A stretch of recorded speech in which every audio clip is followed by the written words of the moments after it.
Bharat Ratna doctor Bhimrao Ambedkar ಅವರಿಗೆ ಕೋಟಿ ಕೋಟಿ ನಮನ. ಇವರ ಜೀವನವನ್ನು ಆಧರಿಸಿ ಈ ಧಾರಾವಾಹಿಯನ್ನು ನಿರ್ಮಿಸಲಾಗಿದೆ. ರಾಷ್ಟ್ರಕ್ಕೆ, ರಾಷ್ಟ್ರದ ಜನರಿಗೆ ಅಂಬೇಡ್ಕರರ ಕೊಡುಗೆ ಅಪಾರ. ಹಲವಾರು ಅಧಿಕೃತ ಪುಸ್ತಕಗಳನ್ನು ಆಧರಿಸಿ ಈ ಕಥೆಯನ್ನು ತಮ್ಮ ಮುಂದೆ ಇಡಲಾಗಿದೆ. ಈ ಧಾರಾವಾಹಿಯನ್ನು ವಾಹಿನಿಯು ನಿಷ್ಠೆಯಿಂದ ನಿರ್ಮಿಸಿದ್ದು, ಬಾಬಾ ಸಾಹೇಬರ ಜೀವನ ಮತ್ತು ಸವೆಸಿದ ಹಾದಿ ಪ್ರತಿಯೊಬ್ಬರಿಗೂ ಸ್ಫೂರ್ತಿ ನೀಡುತ್ತದೆ ಎಂಬುದನ್ನು ವಾಹಿನಿಯು ಬಲವಾಗಿ ನಂಬಿದೆ. ಏನಾಯ್ತು? ಭೀಮನ್ ಜೊತೆ ಏನಾದ್ರೂ ಮಾತುಕತೆ ಆಯ್ತಾ? ಮೂರ್ತಿ, ನಿಮ್ಮಮ್ಮನ್ನು ಕೇಳು, ಬಟ್ಟೆ ತಗೋತಾಳೋ ಇಲ್ವೋ ಅಂತ. ಇಲ್ಲ ಭೀಮನ್ ತರ ಇವಳು ಬೇಡ ಅಂತಳೇನೋ. ಹೌದಮ್ಮ, ನೀವು ಬಟ್ಟೆ ತಗೋತಿರೋ ಅಥವಾ ಇಲ್ವೋ? ಖಂಡಿತ ತಗೋತೀನಿ. ಯಾಕೆ ಬೇಡ ಅಂತೀನಿ? ನನ್ ಮಗನ್ ಮದ್ವೆ, ಖುಷಿಯಾಗಿರೋದ್ ಬೇಡ್ವಾ ನಾನು? ಭೀಮಣ್ಣ ಅರ್ಥ ಮಾಡ್ಕೋಬೇಕು ಅಲ್ವಾ? ನಾನು ಅವ್ರಿಗೆ ಎಷ್ಟು ಗೌರವ ಕೊಡ್ತೀನಿ.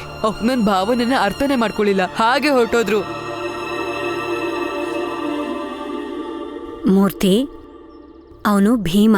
ನಾವು ಜೀವನದಲ್ಲಿ ಎಷ್ಟು ಸಮತೋಲನ ಸಾಧಿಸ್ಬೇಕು ಅಂದ್ರೆ ನಾವ್ ಯಾವತ್ತೂ ಯಾರಿಗೂ ತಿಳಿದೇನೋ ತೊಂದರೆ ಕೊಡ್ಲೇಬಾರ್ದು. ಇವತ್ ನಿಂಗಾಯ್ತಲ್ಲ ಹಾಗೆ. ಆದ್ರೆ ಭೀಮ ಯಾವತ್ತೂ ತಪ್ಪು ಮಾಡೋದಿಲ್ಲ. ಆದ್ರೂ ನನಗ್ ಸರಿ ಅನ್ಸಿದ್ ನಾನ್ ಮಾಡ್ತಿದ್ದೀನಿ, ಭೀಮಂಗ್ ಸರಿ ಅನ್ಸಿದ್ ಭೀಮ ಮಾಡ್ತಾನೆ ಅಷ್ಟೇ. ಇದ್ರಲ್ಲಿ ಹೆಚ್ಚಿಗೆ ಏನೂ ಇಲ್ಲ. ಆದ್ರೆ ನನಗ್ ನೋವಾಗ್ತಿದೆ.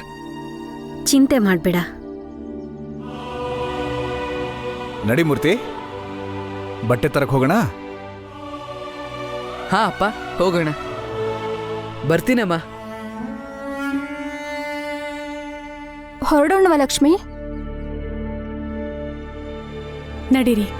ಲಕ್ಷ್ಮಿ, ನಾವಿನ್ ಮೇಲ್ ಹೀಗೆ ಅಲ್ಕೊಂಡು ಕೆಲಸ ಹುಡ್ಕೋದ್ ಬೇಡ. ಅದ್ರ ಬದಲು ನಾವಿಬ್ರು ಒಂದೇ ಕಡೆ ಒಂದ್ ಒಳ್ಳೆ ಕೆಲಸ ಹುಡ್ಕೊಳ್ಳೋಣ. ಹೌದು, ಇವಾಗ ನಮ್ಮ ಮನೆಯವ್ರು ಕೂಡ ನಮ್ಮ ಜೊತೆಗಿದ್ದಾರೆ. ಒಟ್ಟಿಗೆ ಕೆಲಸ ಹುಡುಕಿದ್ರೆ ಯಾವುದಾದ್ರೂ ಒಂದು ಖಾಯಂ ಕೆಲಸ ಸಿಗ್ಬೋದು. ಲಕ್ಷ್ಮಿ ನೋಡಿ, ಕಾಯಂ ಕೆಲಸ ಹೇಗ್ ಸಿಗುತ್ತೆ? ಯಾಕೆಂದ್ರೆ ಈ ಜನಗಳು ನಮ್ಮನ್ನ ಮನುಷ್ಯರು ಅಂತಾನೆ ಒಪ್ಕೋತಾ ಇಲ್ಲ. ಇನ್ನು ಕಾಯಂ ಕೆಲಸ ಹೇಗ್ ಕೊಡ್ತಾರೆ? ನಿಮ್ಮಿಬ್ರಿಗೆ ಯಾವ ಕೆಲಸ ಸಿಗುತ್ತೋ ಅದನ್ನೇ ಮಾಡಿ. ಅದರ ಜೊತೆಗೆ ಆಯ್ಕೆ ತಪ್ಪಿದ್ದಲ್ಲ. ಕೆಲಸ ಹುಡುಕಿ ಇಬ್ರು. ಯಾರಿಗೊತ್ತು, ಕೆಲಸ ಸಿಕ್ಕರೂ ಸಿಗ್ಬೋದು. ಮೀರಾ ಹೇಳ್ತಿರೋದು ಸರಿ ಇದೆ. ನಮ್ಮನ್ನು ಯಾರು ಕಾಯಂ ಅಂತ ಭಾವಿಸೇ ಇಲ್ಲ. ಇನ್ನು ಕೆಲಸ ಇಲ್ಲಿಂದ ಸಿಗುತ್ತೆ. ಆದರೆ ಅಲ್ಲಿರೋರಿಗೆ ದ್ವೇಷ, ಕೋಪ ನಡುವೆನೆ ನಾವು ನಮ್ಮ ಜಾಗನ ಹುಡ್ಕೋಬೇಕು. ನಾವು ನಮ್ಮ ಹೋರಾಟನ ಮಾಡಲೇಬೇಕು. ಕೆಲಸನೂ ಹುಡ್ಕೋಬೇಕು. ನೀವು ಮನೆಯಿಂದ ಹೊರಡಬೇಕಾದ್ರೆ ಈ ಮನಸ್ಥಿತಿ ಇರಲಿ, ಇವತ್ತಲ್ಲ ನಾಳೆ ನಾವು ಕಾಯಂ ಕೆಲಸ ಸಿಗುತ್ತೆ ಅಂತ. ಸ್ವಲ್ಪ ವಿಶ್ವಾಸ ಇರಲಿ ನಿಮ್ಮ ಮೇಲೆ. ಅದರಿಂದ ಏನ್ ಪ್ರಯೋಜನ? ಭೀಮನ್ಗೆ ಯಾಕೆ ಹೇಳ್ಬಾರ್ದು ಅವನ ಆಫೀಸ್ನಲ್ಲೇ ಒಂದು ಕೆಲಸ ಕೊಡ್ಸಕ್ಕೆ? ಏನಂದ್ರಿ ನೀವು?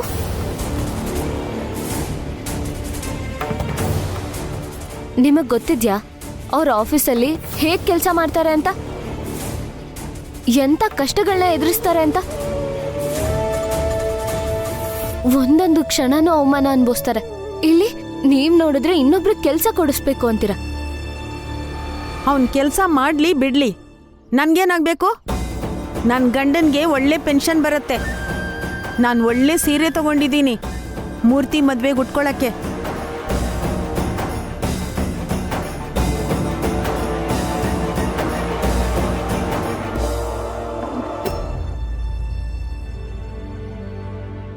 ಏನಾಯ್ತು ರಮ್ಮ?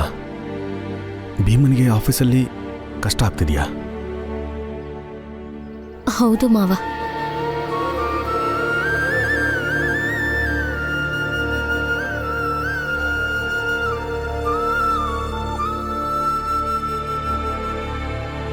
ಭೀಮರಾವ್, ಬಾಯ್ಲಿ. ಇವತ್ ನಿಂಗೆ ಕೆಲಸ ಜಾಸ್ತಿ ಇದೆ, ಮಾಡ್ತೀಯಾ ತಾನೆ? ಖಂಡಿತ ಮಾಡ್ತೀನಿ. ಪಕ್ಕಾ ಮಾಡ್ತೀಯಾ ತಾನೆ? ಹಾ, ಖಂಡಿತ ಮಾಡ್ತೀನಿ. ಹೇಳಿ. ಈ ಹಾಳೆಯಲ್ಲಿ ಏನೇನು ಬರ್ದಿದ್ಯೋ ಅದೆಲ್ಲ ಕೆಲಸ ಮಾಡಬೇಕು. ಇನ್ನೊಂದು, ಕೆಲಸ ಮುಗಿಸೆ ಮನೆಗೆ ಹೋಗ್ಬೇಕು.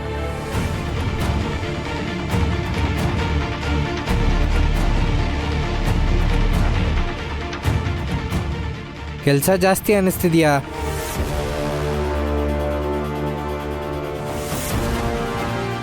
ಯಾವ ಕೆಲಸನೂ ಹೆಚ್ಚಿಗೆ ಅನ್ಸಲ್ಲ. ಆಮೇಲೆ ನೀನು ಭಾಷಣ ಮಾಡಕ್ಕೆ ಹೋದ್ರೆ ಸಂಬಳ ಕೊಟ್ಟಷ್ಟು ಮಾತ್ರ ಕೆಲಸ ಮಾಡಬೇಕು ಅಂತ ಹೆದರಿಕೆ ಕಾಣಿಸ್ತಿದೆ ನಿನ್ನ ಮುಖದಲ್ಲಿ. ನಮ್ಮ ತಂದೆ ಸದಾ ಹೇಳ್ತಿರ್ತಾರೆ, ನಮ್ಮ ಕೈಗೆ ಅದು ಎಷ್ಟು ಸಂಬಳ ಬರುತ್ತೋ ಅದಕ್ಕಿಂತ ಹೆಚ್ಚಾಗಿ ಕೆಲಸ ಮಾಡಬೇಕು ಅಂತ. ಇದು ಕೆಲಸದ ಕುರಿತು ನಮಗಿರೋ ಪ್ರೀತಿ ಗೌರವನ ತೋರಿಸುತ್ತೆ. ನಾನು ಎಷ್ಟು ಕೆಲಸನ ಮುಗಿಸೇ ಮನೆಗೆ ಹೋಗ್ತೀನಿ ಸರ್. ಸರಿ ಸರಿ.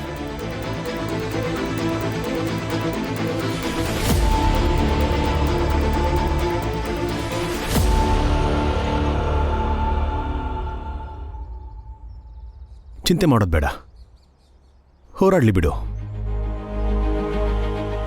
ಪ್ರತಿಯೊಂದು ಹೊಡೆತನೂ ಒಬ್ಬ ಮನುಷ್ಯನನ್ನ ಇನ್ನಷ್ಟು ಗಟ್ಟಿಯಾಗಿ ಮಾಡುತ್ತೆ. ಮತ್ತೆ ಪ್ರತಿಯೊಂದು ಹೆಜ್ಜೆನೂ ನಾವು ಇನ್ನಷ್ಟು ಬಲವಾಗಿ ಇಡಬೇಕು. ಹೋರಾಡಲಿ ಭೀಮಾ, ನೀವೆಲ್ಲನೂ ಹೋರಾಡಿ. ಕರುಣ, ಲಕ್ಷ್ಮಿ, ನೀವು ಕೆಲಸ ಹುಡುಕಿ.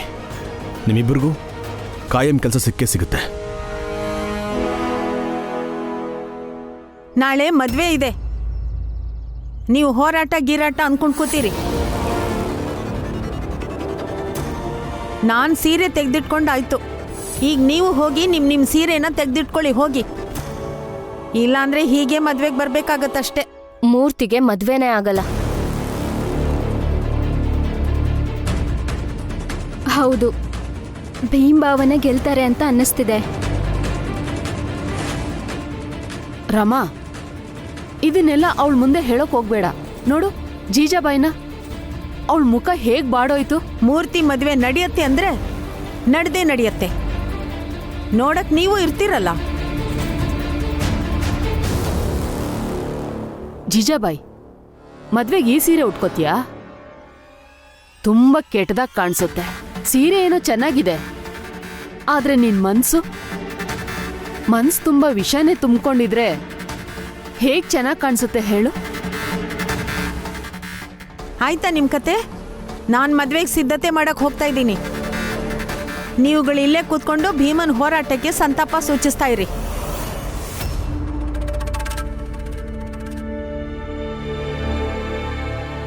ಅಕ್ಕ, ರಮಾ, ನಾವ್ ಕೆಲಸ ಹುಡ್ಕಕ್ ಹೊರಡೋಣ. ಬರ್ತೀವಿ ಮಾವ.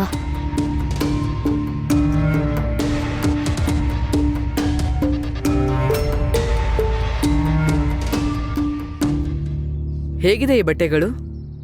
ಚೆನ್ನಾಗಿದೆ. ನಾಳೆ ಇದನ್ನೇ ಹಾಕೊಳ್ಳೋದು ನಾನು. ಮತ್ ನೀನು ಇದನ್ನ ಉಟ್ಕೋತೀಯಾ? ಹಾ, ಇದನ್ನೇ ನಾನು ಹಾಕೊಳ್ಳೋದು. ತುಂಬಾ ಚೆನ್ನಾಗಿದೆ.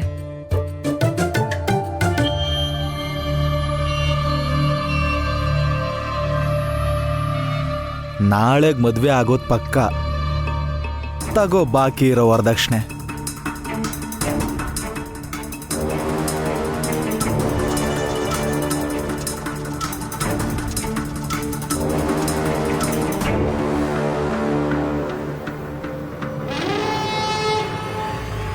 ಆಹಾ, ನಾಳೆ ಮದುವೆ ಆಗೋದಂತೂ ಪಕ್ಕಾನೆ.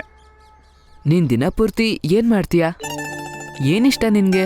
ಬೆಳಗ್ಗೆ ಬೇಗ ಎದ್ದು ಇಡೀ ವಟಾರ ಪೂರ್ತಿ ಓಡೋದು ಅಂದ್ರೆ ತುಂಬಾ ಇಷ್ಟ ನಂಗೆ. ಮತ್ತೆ ಚಿಟ್ಟೆ ಹಿಡಿಯೋದು, ಆಟಾಡೋದು, ಹೂ ಕೀಳೋದು, ಮತ್ತೆ ರಸ್ತೆಯಲ್ಲಿ ನೀರು ತುಂಬಿಕೊಂಡಿದ್ರೆ ಅದರಲ್ಲಿ ಚೆನ್ನಾಗಿ ಆಟಾಡ್ಕೊಂಡಿರೋದು, ಮತ್ತೆ ನಿದ್ದೆ ಬಂದಾಗ ಮಲ್ಕೊಂಡಿರೋದು. ನಿನ್ಗೆ ಇದಿಷ್ಟನಾ? ಹಾ, ಒಳ್ಳೇದು.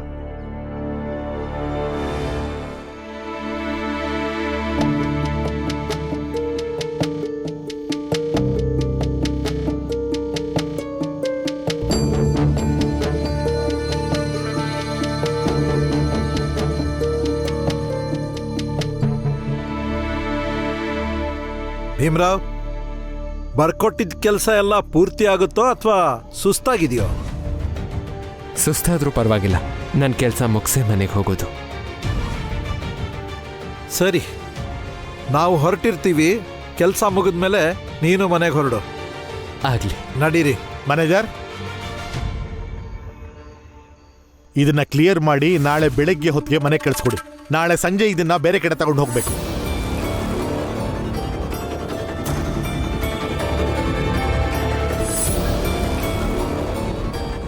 ಬೆಳಗ್ಗೆ ಬಂದು ಮಾಡ್ತೀನಿ ಬಿಡಿ. ಇದು ನಿಮ್ಮ ಅಪ್ಪನ ಆಫೀಸ್ ಅಲ್ಲ, ಇಷ್ಟ ಬಂದ ಹಾಗೆ ಕೆಲಸ ಮಾಡ್ಕೊಂಡು ಹೋಗೋಕೆ. ಈಗಲೇ ಮಾಡಿ. ಸರ್, ರಾತ್ರಿ ಎಲ್ಲ ಕೆಲಸ ಮಾಡಿದ್ರೆ ನನ್ನ ಆರೋಗ್ಯ ಹಾಳಾಗೋಗುತ್ತೆ. ಕಿವಿ ಸರಿಯಾಗಿದೆಯೋ ಇಲ್ಲೋ ನಿಮಗೆ? ಈಗ ಅಂದ್ರೆ ಈಗಲೇ. ನೋಡಿ ಸರ್, ನೀವು ಇವ್ರಿಗೆ ಕೆಲಸ ಕೊಟ್ಟಿರೋದು ಅಂತ ನನಗೆ ಗೊತ್ತು. ಹಾಗಂದ್ ಮಾತ್ರಕ್ಕೆ ಇವ್ರು ನಿಮ್ಮ ಆಳುಗಳಲ್ಲ. ನೀವು ಇವ್ರ ಹತ್ರ ಇಷ್ಟೊಂದು ಅಮಾನವೀಯಾಗಿ ಮಾತಾಡೋದು ಸರಿಯಲ್ಲ. ಹೌದಾ? ನೀನ್ ನನಗೆ ಬುದ್ಧಿ ಹೇಳ್ತಿದ್ಯಾ? ನಾನು ಪತ್ರಿಕೆ ಮಾಲೀಕ. ಭೀಮರಾವ್, ನೀನ್ ಸುಮ್ನಿರಪ್ಪ. ಯಾಕೆ ಸುಮ್ಮನಿರ್ಬೇಕು? ಇವ್ರ ಮಾಲೀಕರು ಅಂತ ನನಗೆ ಗೊತ್ತಿದೆ. ಅದಕ್ಕೆ ಕೊಡಬೇಕಾಗಿರೋ ಗೌರವನ ನಾನು ಕೊಡ್ತಾ ಇದ್ದೀನಲ್ಲ. ರಾತ್ರಿ ಇಡೀ ಕೆಲಸ ಮಾಡಿದ್ರೆ ನಿಮ್ಮ ಆರೋಗ್ಯ ಕೆಡುತ್ತೆ ಅನ್ನೋದನ್ನ ನೀವು ಇವ್ರಿಗೆ ಹೇಳ್ತಾ ಇದ್ದೀರಲ್ವಾ? ಅದನ್ನ ಇವ್ರು ಅರ್ಥ ಮಾಡ್ಕೋಬೇಕಲ್ವಾ? ಅಲ್ದೆ ಕೆಲಸ ಮುಗಿದ್ಮೇಲೆ ಪ್ರತಿಯೊಬ್ಬರಿಗೂ ವಿಶ್ರಾಂತಿ ತಗೊಳ್ಳುವಂತ ಹಕ್ಕು ಸಿಗ್ಲೇಬೇಕಾಗತ್ತೆ. ಇವ್ರು ಹೇಳ್ತಾ ಇದಾರಲ್ಲ ಬೆಳಗ್ಗೆ ಬಂದು ಕೆಲಸ ಮಾಡ್ತಾರೆ ಅಂತ, ಸಂಜೆ ಒಳಗೆ ನಿಮಗೆ ಫೈಲ್ ಸಿಗುತ್ತೆ. ಏನ್ ತೊಂದರೆ ಇದೆ? ಹದ್ ಮೀರ್ತಿದ್ಯಾ ಭೀಮರಾವ್? ನಾನ್ ಬಾಯ್ ಬಿಟ್ರೆ ನೀನ್ ನಾಟಕ ಮಾಡಕ್ ಶುರು ಮಾಡ್ತೀಯಾ. ಇನ್ಸ್ಪೆಕ್ಟರ್ ಮುಂದೆ ನಿಂತ್ಕೊಂಡು ಭಾಷಣ ಮಾಡಕ್ ಶುರು ಮಾಡ್ತೀಯಾ. ಇಲ್ಲ ಅಂದ್ರೆ ಗವರ್ನರ್ ಮನೆ ಮುಂದೆ ಹೋಗಿ ಅಲ್ಲೇ ನಿಂತ್ಕೋತೀಯ. ಯಾಕೆಂದ್ರೆ ನಿನಗೆ ಜವಾಬ್ದಾರಿ ಅನ್ನೋದೇ ಇಲ್ಲ. ಅದಕ್ಕೆ ಎಲ್ಲದಕ್ಕೂ ಹೋರಾಟ ಜಗಳ ಅಂತ ನಿಂತ್ಕೋತೀಯ. ಆದ್ರೆ ನಿನಗೆ ನಾನು ಏನು ಅಂತ ತೋರಿಸ್ಲೇಬೇಕು ಭೀಮರಾವ್. ಮ್ಯಾನೇಜರ್, ಮಂಡಿ ಊರಿ ನನ್ನ ಮುಂದೆ ಕ್ಷಮೆ ಕೇಳು. ನನ್ನ ಆದೇಶನ ನಾನು ಒಪ್ಕೊಂಡಿಲ್ಲ ಅಂತ.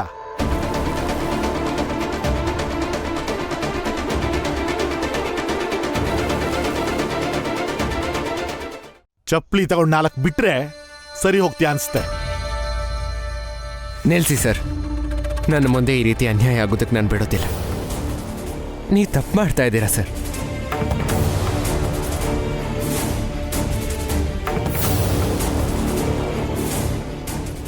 ತಪ್ಪು ಮಾಡ್ತೀವಿನ? ಸ್ವಲ್ಪ ಹಿಂದೆ ನೋಡು.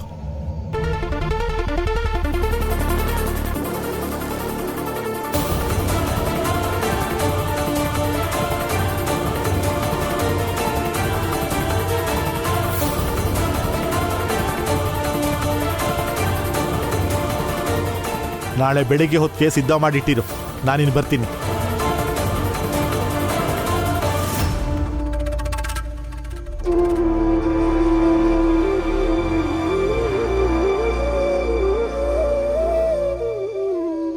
ಮ್ಯಾನೇಜರ್ ಸಾಹೇಬ್ರೆ, ನೀವು ಹೀಗೆ ಮಂಡಿಯವರಿಗೆ ಕ್ಷಮೆ ಕೇಳುವಂಥ ಅವಶ್ಯಕತೆ ಇರಲಿಲ್ಲ. ಎಲ್ಲ ನಿನ್ನಿಂದಾನೇ ಆಗಿದ್ದು. ನಿನ್ನ ಮಾಲೀಕರ ಹತ್ರ ವಾದ ಮಾಡದೆ ಇದ್ದಿದ್ರೆ ನಾನು ಹೀಗೆ ಕೂರ್ಬೇಕಾಗಿರ್ಲಿಲ್ಲ. ನಿಂಗೆ ಈಗ ಖುಷಿ ಆಗಿರ್ಬೇಕಲ್ಲ ನಿನ್ನ ಮ್ಯಾನೇಜರ್ನ ಹೀಗೆ ನೋಡೋಕ್ಕೆ. ಖುಷಿನಾ? ಇಲ್ಲ ಸರ್, ಖಂಡಿತ ಇಲ್ಲ. ಹೋಗು, ನಿನ್ನ ಕೆಲಸ ನೋಡ್ಕೊ ಹೋಗು.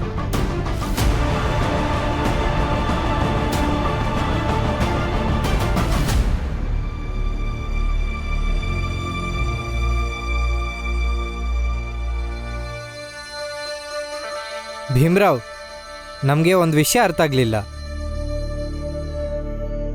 ಹೇಳಿ. ಅದೇ ಮ್ಯಾನೇಜರ್ ಸಾಹೇಬ್ರಿಗೆ ವಿಶ್ರಾಂತಿ ಬೇಕು ಅಂತ ಕೇಳಿದ್ಯಾ ವಿನಾ ನಿನಗೆ ಕೇಳಲಿಲ್ಲ. ಯಾಕೆ?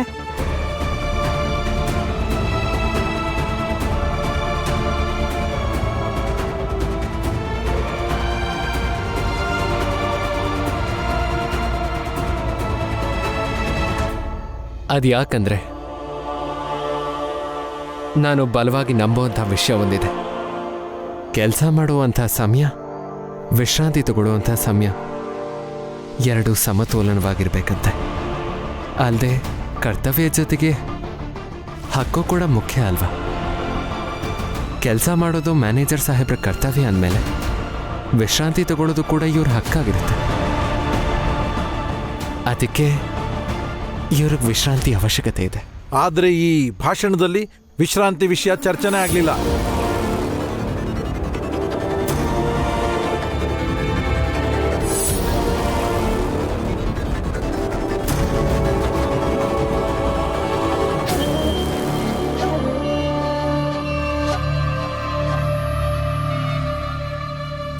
ಯಾರಿಗೆ ಗೊತ್ತು, ಇವನು ಬೇಕು ಅಂತ ತಾನೇ ಹೀಗೆ ಮಾಡ್ತಿರೋದು. ಮಾಲೀಕರು ಮ್ಯಾನೇಜರ್ ಸಾಹೇಬ್ರ ಮೇಲೆ ಕೋಪ ಮಾಡ್ಕೊಂಡು ಅವ್ರನ್ನ ಕೆಲಸದಿಂದ ಕಿತ್ತಾಕಿದ್ರೆ ಅದರಿಂದ ಇವನ್ಗೆ ತುಂಬಾ ಖುಷಿ ಸಿಗುತ್ತೆ ಅನ್ಸುತ್ತೆ, ಅಲ್ವೇನೋ ಭೀಮ್ರಾವ್? ನಿಜ ನಿನ್ ಮಾತು.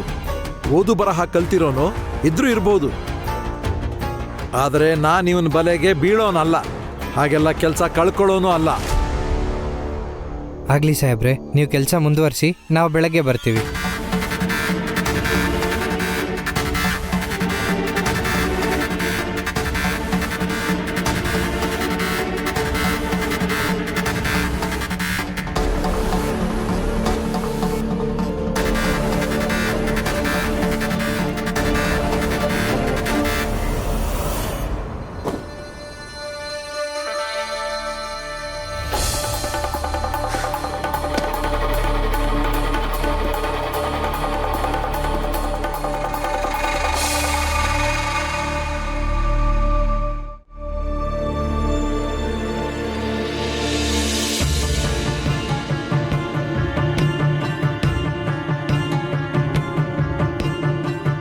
ಮಾವ, ಅವ್ರಿನ್ನೂ ಬಂದೇ ಇಲ್ಲ. ಹಾ, ತುಂಬಾ ತಡ ಆಯ್ತು. ಯಾವ ಕಡೆ ಹೋಗಿದ್ದಾನೋ ಏನೋ. ಅಯ್ಯೋ,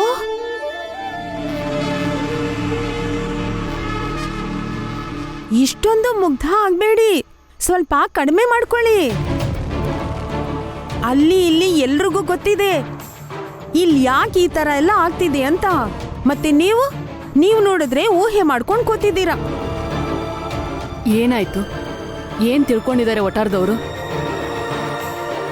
ಭೀಮ ಇಷ್ಟೊತ್ತಾದ್ರೂ ಮನೆಗೆ ಬರ್ಲಿಲ್ಲ ಅಂದ್ರೆ ಮೂರ್ತಿ ತನ್ನ ಮಾತು ಕೇಳಲಿಲ್ವಲ್ಲ, ಅದಕ್ಕೆ ಈಗ ಹಠ ಮಾಡಾದ್ರೂ ಮೂರ್ತಿ ಮೇಲೆ ತನ್ನ ಹಠ ಸಾಧಿಸ್ಬೇಕು ಅಂತಿದ್ದಾನೆ.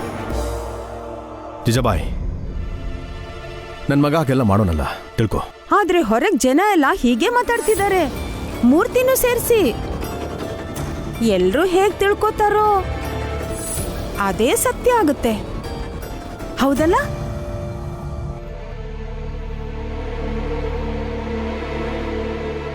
ಜೀಜಾಬಾಯ್, ಭೀಮಾ ಅಂತವನಲ್ಲ. ಹಾಗೇನಾದ್ರೂ ಇದ್ರೆ ರಾಮ್ಜಿ ಮೇಲೂ ಕೋಪ ಮಾಡ್ಕೋಬೇಕಿತ್ತು. ಹಾಗೆ ಒತ್ತಡ ಹಾಕೋದಕ್ಕೂ ಪ್ರಯತ್ನ ಪಡ್ತಿದ್ದ. ಹಾಗೆ ಮಾಡಿದ್ರೆ ನೀನು ಒಂದಿನನೂ ಈ ಮನೇಲಿ ಇರ್ತಿರ್ಲಿಲ್ಲ. ಯಾವಾಗ್ಲೂ ಆ ಭೀಮನ್ ಪರ ನಿಂತ್ಕೊಳ್ಳೋದು ತಪ್ಪಾಗತ್ತೆ. ಸರಿ, ರಾಮ್ಜಿ ಇಲ್ಲೇ ಇದಾರಲ್ಲ, ಕೇಳು.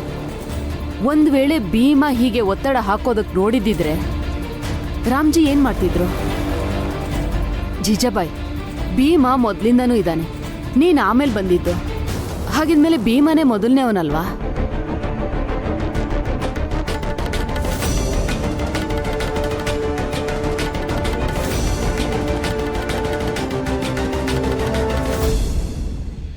ಜೀಜಾಬಾಯ್, ರಾಮ್ಜಿ ಹೀಗೆ ಎದ್ದು ಹೋದ್ರು ಅಂದ್ರೆ ನಿನ್ಗೆ ಅರ್ಥ ಆಗಿದೆ ಅನ್ಸುತ್ತೆ ಅವ್ರ ಉತ್ತರ ಏನು ಅಂತ.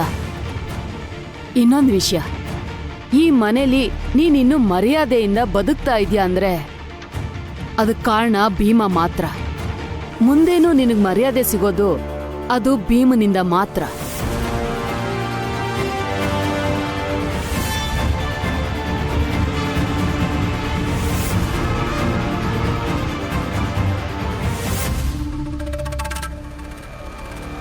ನಂಜುಂಡಣ್ಣ, ನಾನು ನಿಮ್ಮ ಯಾವ ಮಾತನ್ನು ಒಪ್ಕೊಳ್ತಾನೆ ಇರಲಿಲ್ಲ. ಆದ್ರೆ ನೀವು ಹೇಳೋದನ್ನ ನಾನು ಕೇಳಿದ್ರೆ ಮತ್ತೆ ಭೀಮಣ್ಣ ಇನ್ನ ಬಂದಿಲ್ದೇ ಇರೋದನ್ನ ನೋಡಿದ್ರೆ ನೀವು ಹೇಳೋದೇ ಯಾಕೋ ಸರಿ ಅಂತ ಅನ್ನಿಸ್ತಿದೆ ನನಗೆ.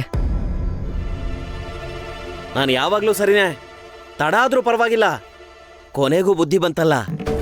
ಭೀಮ ಯಾವಾಗಲೂ ತನ್ಗಿಷ್ಟ ಬಂದಂಗೆ ಮಾಡ್ತಾನೆ, ಅಂದ್ಕೊಂಡಂಗೆ ಮಾಡ್ತಾನೆ, ಮಾಡೋದನ್ನೇ ಸರಿ ಅಂದ್ಕೋತಾನೆ.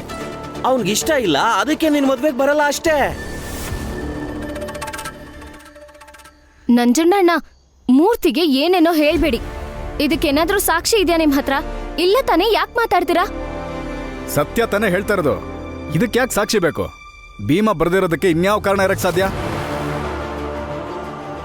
ನೋಡು ಮೂರ್ತಿ, ಮನುಷ್ಯನ್ನ ಅಳಿಯೋದಕ್ಕೆ ಅನುಭವದ ಮಾತು ಇಲ್ಲಿ ತುಂಬಾನೇ ಮುಖ್ಯ ಆಗುತ್ತೆ ಮೂರ್ತಿ. ಹೀಗೆ ಬೇರೆಯವರ ಅಭಿಪ್ರಾಯನ ಅಳಿಬಾರ್ದು ನಾವು. ಅಪ್ಪ ಹೇಳ್ತಾ ಇರೋದು ನಿಜ. ಮೂರ್ತಿ, ಒಂದ್ಸಲ ಹಿಂದಿಂದೆಲ್ಲ ನೆನೆಸ್ಕೊ. ಭೀಮ ನಿನ್ನ ಜೊತೆ ಹೇಗೆ ನಡ್ಕೋತಾನೆ? ನಿಜವಾಗ್ಲೂ ಭೀಮ ನಿನ್ಗೆ ಹಾಗೆ ಅನ್ನಿಸ್ತಾನ? ಈ ಒಟಾರದವರೆಲ್ಲ ಹೇಳ್ತಿರೋ ಥರ ನಾನು ನಿನ್ನ ಭೀಮಣ್ಣ ಹೇಳು. ಹೌದು ಮೂರ್ತಿ, ನಿಂಗೆ ಚೆನ್ನಾಗಿ ಗೊತ್ತು. ನಮ್ಮ ಕುಟುಂಬದಲ್ಲಿ ಹೆಚ್ಚು ಭಿನ್ನಾಭಿಪ್ರಾಯ ಇರೋದು ನನ್ನ ಜೊತೆನೆ. ಆದರೆ ಇನ್ನೊಂದು ಮುನ್ನೊಂದು ಆಡದೆ ಏನೇ ಇದ್ರೂ ಎದುರುಗಡೆ ಹೇಳೋನೇ ಭೀಮ. ನನ್ನ ಅನುಭವನೂ ಇದೇ ಮೂರ್ತಿ. ನನ್ನ ಅನುಭವನೂ ಇದೇ ಮೂರ್ತಿ. ಆದ್ರೂ ಭೀಮ ಯಾಕಿನ್ನೂ ಬಂದಿಲ್ಲ? ನಿಮ್ಮ ಅನುಭವದಲ್ಲೇ ಏನೋ ಹೇಳಿ. ಕೆಲ್ಸದಲ್ಲಿ ಸಿಕ್ಕಾಕೊಂಡಿರ್ಬೇಕು, ಅದಕ್ಕೆ ಬಂದಿಲ್ಲ ಅನ್ಸುತ್ತೆ.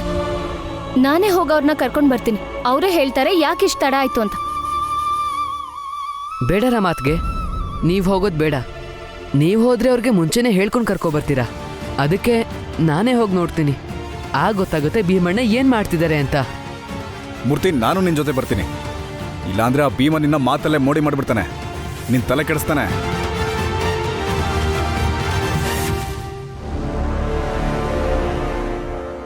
ಹೋಗ್ಬಾ ಮಗು, ವಿವೇಕದಿಂದ ಕೆಲಸ ಮಾಡು. ನಿಮ್ಮಪ್ಪ ನಿನ್ನ ತಲೆ ಕೆಡ್ಸಕ್ ನೋಡಿದ್ರೆ ಅವ್ರ ಮಾತಿನ ಬಲೆಗೆ ಖಂಡಿತ ಬೀಳ್ಬೇಡ. ಯಾಕೆಂದ್ರೆ ಭೀಮ ನಿಮ್ಮಪ್ಪನ ಥರ ಖಂಡಿತ ಅಲ್ಲ. ತನ್ನ ಕೆಲಸ ಸಾಧನೆ ಮಾಡ್ಕೊಳ್ಳೋದಿಕ್ಕೆ ಕಂಡವ್ರ ಜೊತೆಗಿನ ಸಂಬಂಧಕ್ಕೆ ಹುಳಿ ಹಿಂಡಕ್ಕೆ ಭಾವನೆಗಳ ಜೊತೆ ಆಟ ಆಡ್ತಾರೆ ನಿಮ್ಮಪ್ಪ. ನೀನು ಹುಷಾರಾಗಿರೋ. ನಡಿ ಮೂರ್ತಿ.